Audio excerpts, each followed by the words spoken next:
Losses this morning. There it is. Let's bring in CNBC senior markets correspondent Dom Chu. Dom, what are you watching here? All right, so Mika, Joe, Jonathan, as we're watching another 1,300-point drop as we see things in the Dow developing right now, it's kind of important to put some of the context around it. In the 2 days since really the tariff announcements have come out, and we've seen that 2-day market reaction for Thursday and Friday, data from S&P Dow Jones Indices now shows that 2-day drop in market value at just around nearly $6 trillion from the U.S. market wiped out. If you look at it from the record highs that we saw back on February 19th, that same data shows a nearly $11 trillion drop in the value of the stock market here in America since those record highs. Now, as you talk about what's happening today, we're seeing the follow through from what happened over the last couple of days, but a lot of it is due to this idea that there is still this notion people don't understand what the real effects of these tariff policies will be on not just the U.S. economy, but the global economy overall.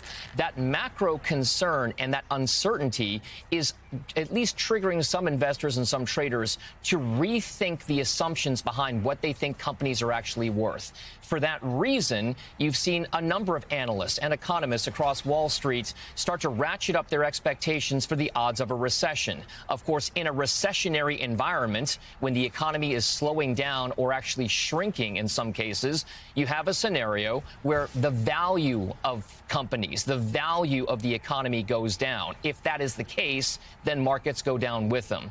The issue that right now that a lot of folks are dealing with is this kind of where does the administration blink, or where does the Fed maybe step in if it does so at all? Money markets, those financial instruments tied to, dollars and bonds and everything else, have now priced in what could be 5 interest rate cuts by the Federal Reserve by the end of this year. Now, the Federal Reserve has not indicated that they are imminently going to do anything with interest rate policy, but that data that comes in is going to help guide what their decisions are. I would point out, though, how quickly the narrative, the story around the economy, the American economic system has shifted from being one that's a little bit more fearful of inflation. And yes, tariffs are inflationary, certainly in the short term. But what does it mean for the long-term prospects for the global economy and the U.S. economy?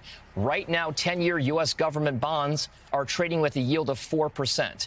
That kind of a level doesn't imply that there's any real fear of long-term growth or inflation at all. And that's the reason why a lot of traders are a little bit concerned about whether or not we are going to be in one environment where the economy is slowing down. I'll also point out that where the rubber meets the road for a lot of these companies out here in America is indicated by how the technology sector performs. It is by far the biggest part of the American stock market. Those types of companies and even some of the billionaires who are the founders and CEOs of them have lost billions and, in many cases, hundreds of billions of dollars for a certain group of people over the course of the last few days. So, Joe, Mika, Jonathan, this is a scenario where I'm not sure who the winners are or what the long-term plan is, but that's the conversation that's being had right now. What is the long-term plan?